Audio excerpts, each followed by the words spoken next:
you say. Bless your heart, need it in the worst way. La la la, la la la la la la. I'm a champion, Hi, I'm Sharon Adjustment. I'm the co-founder of the Israel Conference, bringing you another episode of our conversations, Israel Means Business. Today, we're talking entertainment, the ability of talent to make its way truly seen from Tel Aviv to Hollywood. We're joined by Eliran Peled, a renowned filmmaker, producer, director, and writer who excels in animation, fiction, feature films, and documentaries. Also joining us is Yadin Gellman. You may have heard of him. He's a well-known actor in film, TV, and stage. Yadin is also an officer and commander in the IDF Special Forces, with a heart-rending story of the massacre in Kibbutz Be'eri on October 7th, which we'll hear about later on in the conversation. Eliran and Yadin have formed a company called Lockwood, and they're actively involved in showcasing their fabulous productions, those already produced and successful, as well as those in various stages of production, coming to a screen near you soon. So Eliran, tell us a little bit about Lockwood. Lockwood Films is an endeavor that me and Yadin started mid-2024. I've been a director and a producer for a long time, and I knew him from one of my productions. We did a feature film together, started seeing how we could collaborate. I did a show that ran for 4 seasons and was pretty successful, and pretty much all the projects that I did and Yadin then joined me were projects that were telling like the Jewish or Israeli story like in a different perspective, like a musical set in 1967 became like a cool way to like make younger audience come and see a movie about PTSD after the 6-day war. Or the documentary that we did was a show called The Unimportance that told Israeli history from the point of view of forgotten events and unimportant people that were part of them, which was like a surprise success with young audiences. We did not really expect it, which is great.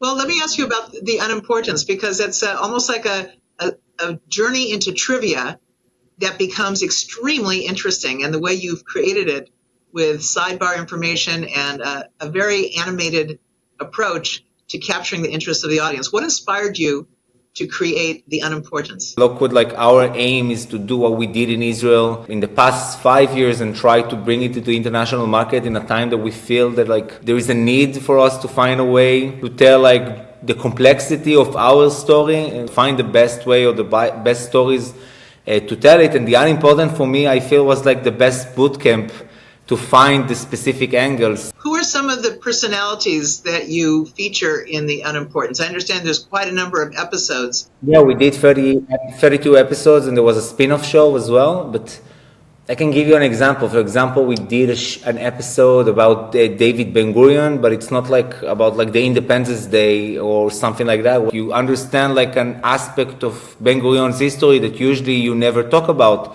the end of his life, because we always know all the action items. People were very emotional about it and suddenly Ben Gurion felt in that episode as a human being. So you're really personalizing stories around Israel that have to do with the human interest and less so with the political side.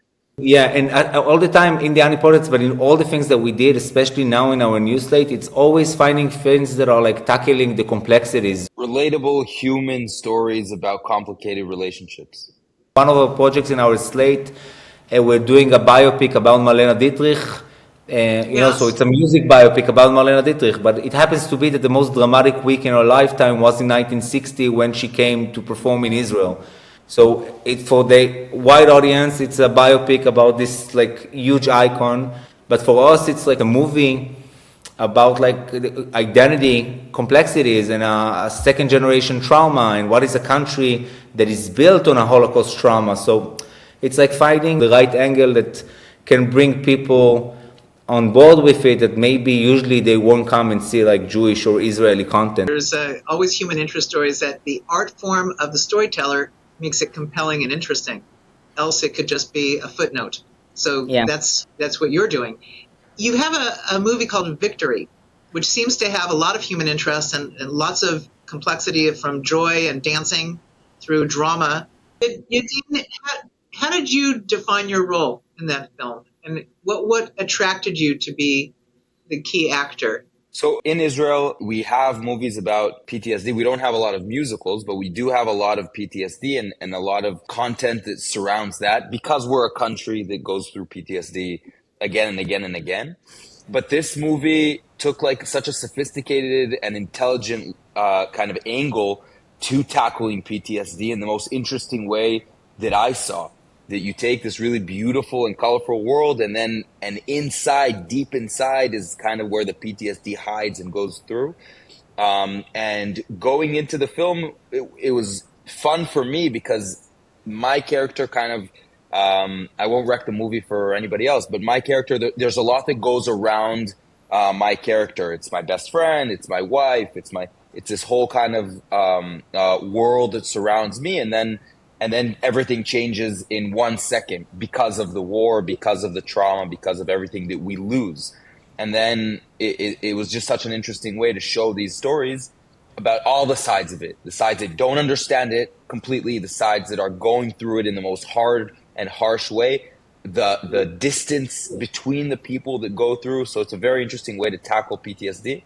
And like Eliran said, that's what we're trying to do with the rest of our films. We're taking a very serious issue that we believe that needs to be told, but we're surrounding it with the most amazing romantic comedies or beautiful stories just about human connection, human relationships, and finding the right way for the audience to kind of dive into this important conversation.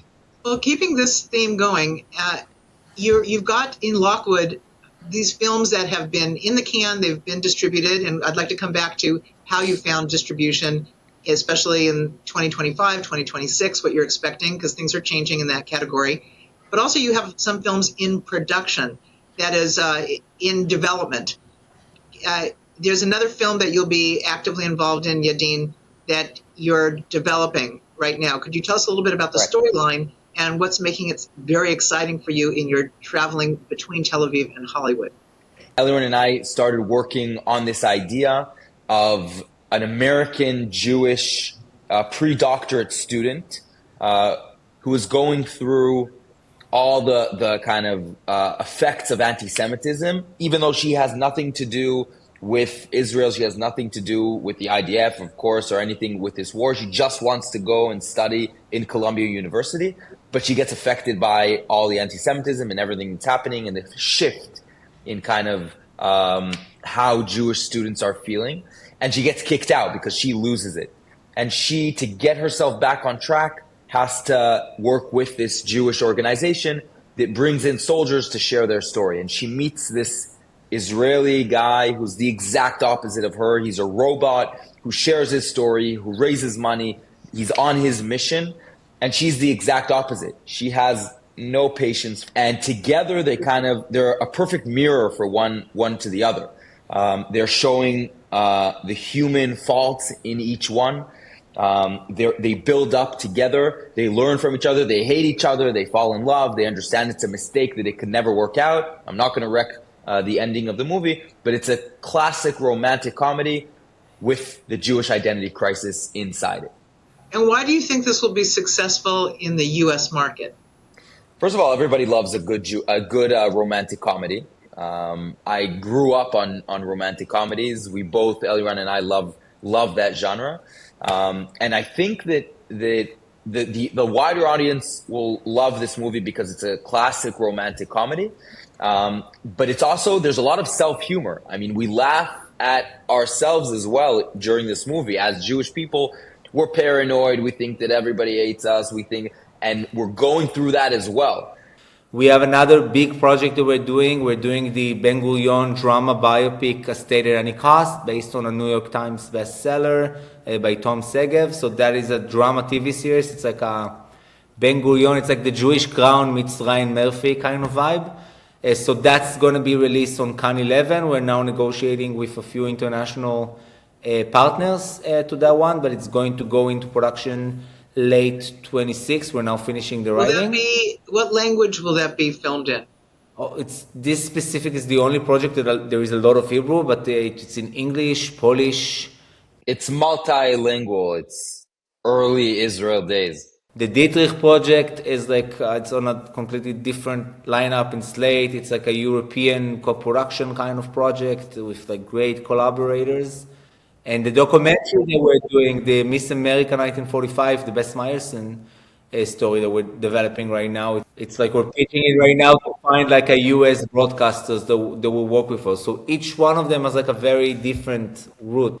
So the Marlene Dietrich story, you're collaborating with a European production firm?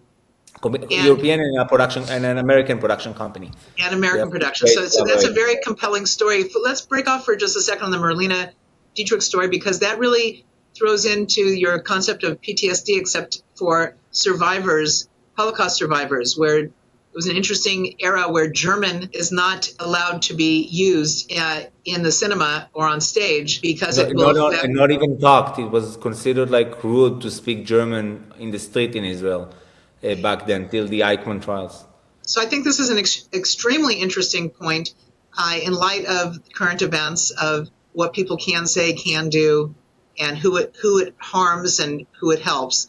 And it sounds like in the film, Marlene Dietrich is at that crossroads to come to Israel and to choose what language to sing in. It's interesting because the Marlene Dietrich project it's a story that I know since I was like, I don't know, 15. I was obsessed with this story because I felt it's like the stories that she was like the good German. She fled Germany. Hitler invited her to be like the star of the Reich. She said no. She rescued Jews out of Germany. She fled and joined, like volunteered to perform in front of the US Army. And then in 1960, she's already almost 60 years old. She's a grandma already. She decides to come back to Germany for the first time as like a coming home tour after like all of those years. And she finds out that even though Germany is no longer Nazi, she's still a betrayer. She's being attacked. She's being pretty much kicked out from the country, and she's looking for a spin. She just heard like 2 days before that Eichmann was caught, and she has like the best PR spin ever. She's gonna go to Israel to perform. She comes from like 1 minute to the next. She and her crew come from Germany, and then she understood what she did. She came to a country as a German icon that she cannot sing in German in.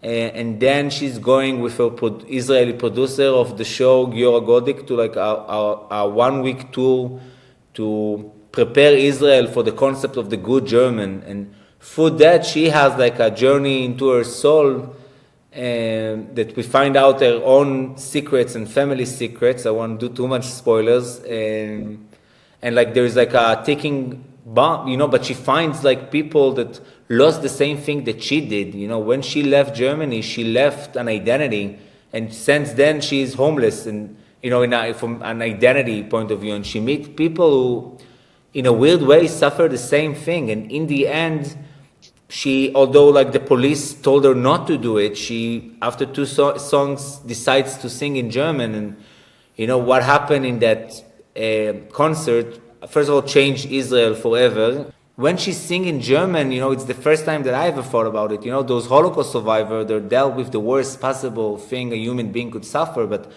you know, before like the Holocaust, they had good memories from Germany. They had like full lives that was also taken from them, because you cannot think about the good things without like talking about all the bad stuff. And she reminded them like the good that happened. You know, it was such a specific concept. And yeah, so that project, for example, it's like the perfect spinach of the cake situation. It's like tackling the most complex identity questions that are like inherent to the Israeli and the Jewish story, but putting it in the biopic about like this music icon. And I think it was very touching that you included the story of her taking an Israeli song and incorporating that into her repertoire into the future, a song that had meaning in its poetry, but also in its tone, that she could really take as a gift from her visit to Israel and give that gift to the world through her notoriety. Here's a song that I brought back from Israel. It's a song that tells you about the sounds you hear in the night.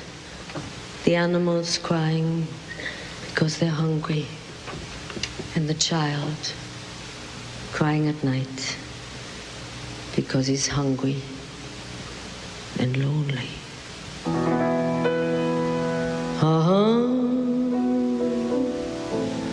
Mahakolot Shambalayla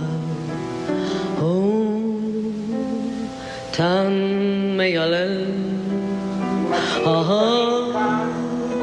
With your storytelling abilities, not only in the biopics and the almost semi-documentary or docudramas, you're also doing animation. And so I watched your film Cinema Rex, which is more than animation, it seemed to me. It was political in nature or sociological. What inspired you to do that? When in your career did you do that? And how did you come up with being not only a filmmaker, but an animator? I'm originally an animation producer. Everything came after that. But it's based on a true story. There was a cinema in Jerusalem in the mandatory days. And it was on the seam line between Jewish Jerusalem and Arab Jerusalem, just nearby the British police. So everybody were fighting all day and then came to see films together. And it was one of the only businesses co-owned by Jewish and Arab investors. And it was like this weird bubble of sanity for like 2 years. And on that basic, we took and we did the pitch was like Mary Poppins meets Cinema Paradiso in 1930s Jerusalem, about these two kids, a Jewish kid that is the son of the projectionist, the Arab girl that is the daughter of the cafeteria manager, that formed this soul friendship that based on one common language, which is the language of cinema. And in the end, when we understood the pitch, I knew that it's going to be animation for sure. And yeah, it was the project that gave us the most beautiful things. It was sold to Canal Plus, so we got a lot of feedbacks, and it was the first Israeli film to win the Annecy Film Festival, which is like the Cannes Festival for animation. Let's talk about the business of Lockwood for a second. When you release a film, how are you measuring audience impact, engagement, and reaction? And how are you using that to further distribute your films? We have like a PR team. Every time that a project comes, they have their statistics and see what is the reach of the project, how many viewers, how many tickets were sold, how many international broadcasters do we manage to sell the movie. For example, our film, our latest film, Kafka's Last Trial, is now being sold overwhelmingly well, especially if we're thinking about the timing it was released.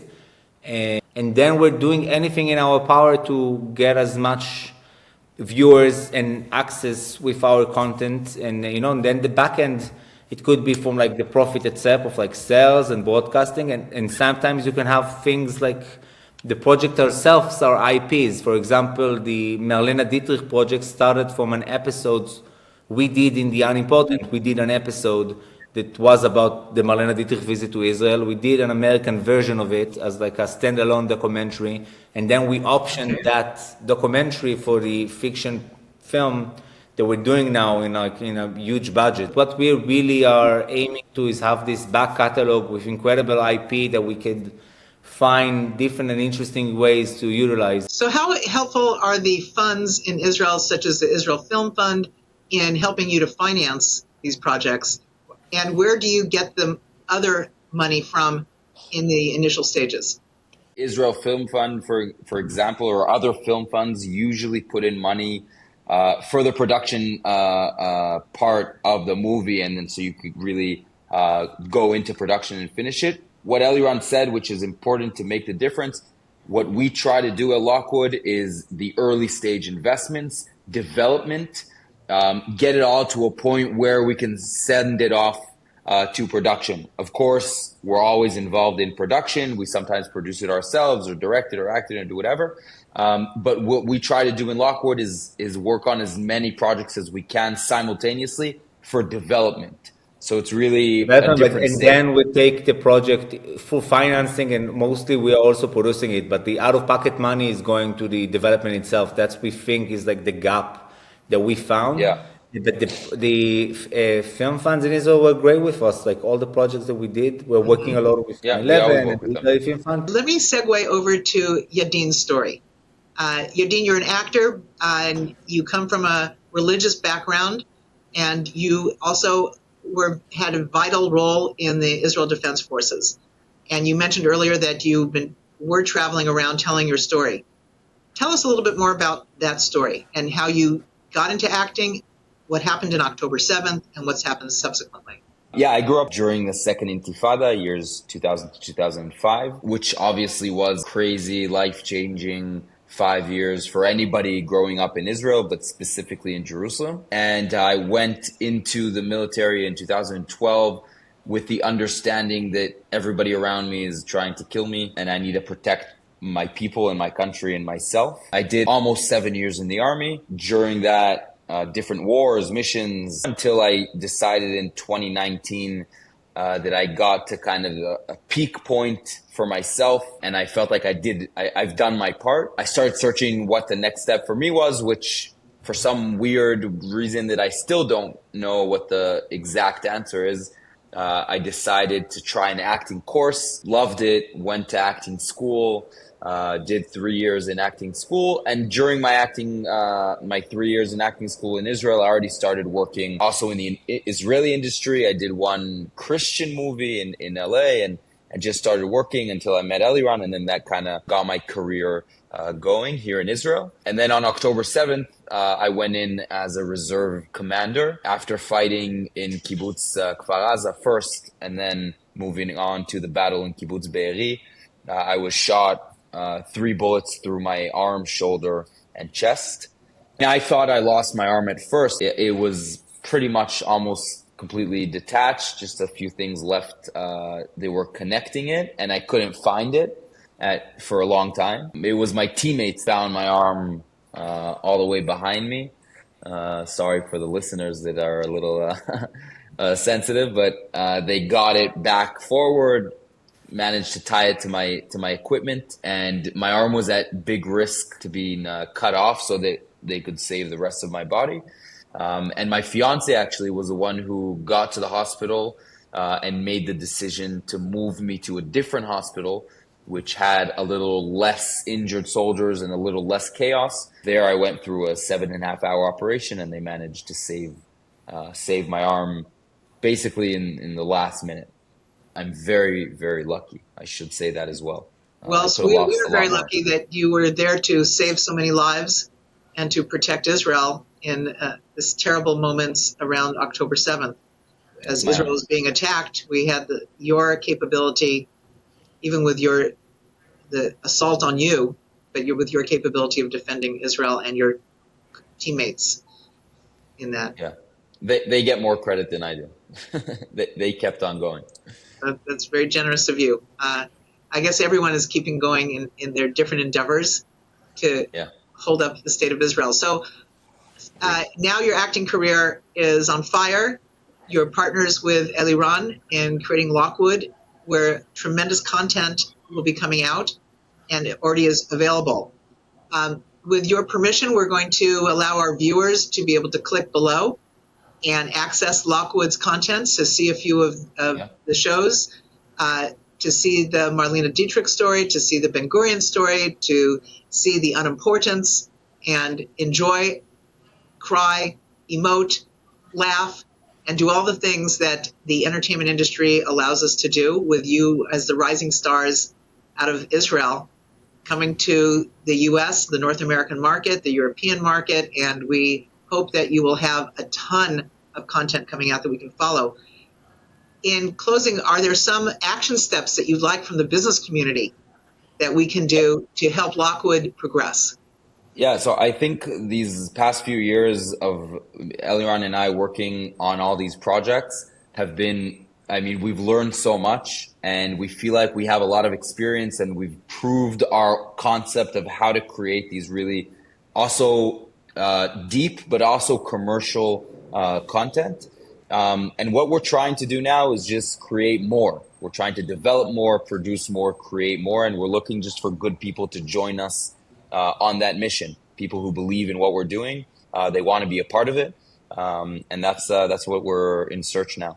So for Lockwood, you're looking for other story writers, other talent to join the team.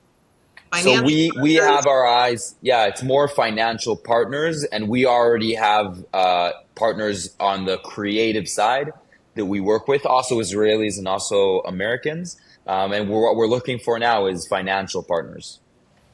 Very good. So we can post information about Lockwood, and people can come and meet with you during your journeys here in the United States, as well as when we journey to Israel to meet you and see more content and more of you. Looking forward. Sure. Yeah, looking forward. Absolutely. Yeah, absolutely. Well, I want to thank you both, especially you, Eliran, for being this creative bundle of energy to come up with so many stories and produce them so excellently. And we'll be watching. Thank you so And much. we'll see you Great. at the Oscars someday as well. Absolutely. Toda rabah. Yeah. B'hatzlacha. Thank you very much. Thank you.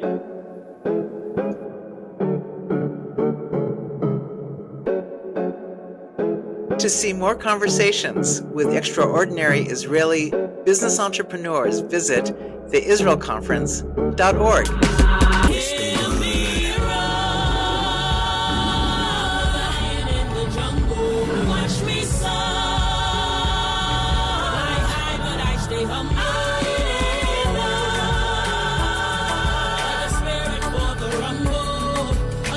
For when I stumble, you hold them up, I watch them crumble.